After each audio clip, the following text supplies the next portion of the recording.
وسلم نحن عباد محمد صلی اللہ علیہ وسلم صلی اللہ تعالی علیہ وسلم. میں نے جب درود پاک کو کہا آپ لوگ تو خاموش رہ گئے. جنہیں کس کام کے لیے کہہ دیا پڑھو درود پاک. اللہ رب محمد صلی اللہ علیہ وسلم نحن عباد محمد صلی اللہ علیہ وسلم صلی اللہ تعالی علیہ وسلم. جب درود پاک کی بات آیا کرے تو خاموش نہ رہا کرے, کیونکہ آج اس پرستم ماحول کے اندر یہ حق پر ہونے کی پہچان ہے, یہ سچائی پر ہونے کی پہچان ہے, اور میں اتنا کہہ دوں یہ جنتی ہونے کی پہچان ہے.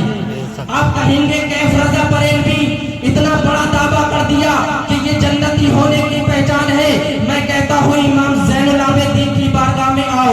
امام زین العابدین کی بارگاہ میں ایک شخص آیا, آنے کے بعد عرض کرتا ہے اے امام زین العابدین کون سی جماعت حق پر ہے اور کون سی جماعت حق پر نہیں؟ تو امام زین العابدین فرماتے ہیں جو جماعت کرتا پاجامہ پہننے والی ہو سمجھ جانا وہی جماعت حق پر ہے, جو جماعت داڑھی ٹوپی رکھنے والی ہو سمجھ جانا وہی جماعت حق پر ہے, جو جماعت قرآن و علم کا حدیث دینے والی ہو سمجھ جانا وہی جماعت حق پر ہے. تو سوال کرنے والا بڑا چالاک تھا, بڑا ہوشیار تھا. کہنے لگا امام زین العابدین ساری جماعتیں قرآن و علم کا حدیث دینے لگے اور ساری جماعتیں کرتا پاجامہ پہننے لگے اور ساری جماعتیں داڑھی ٹوپی رکھنے لگے, تو ہم کیسے پہچانے کون سی جماعت حق پر ہے کون سی جماعت حق پر نہیں؟ تو امام زین العابدین فرماتے ہیں اس مجمع میں دیکھنا جو درود پاک پڑھتا نظر آئے سمجھ جانا وہی جماعت حق پر ہے, وہی جماعت جنتی ہے, وہی جماعت حق پر ہے, وہی جماعت جنتی ہے.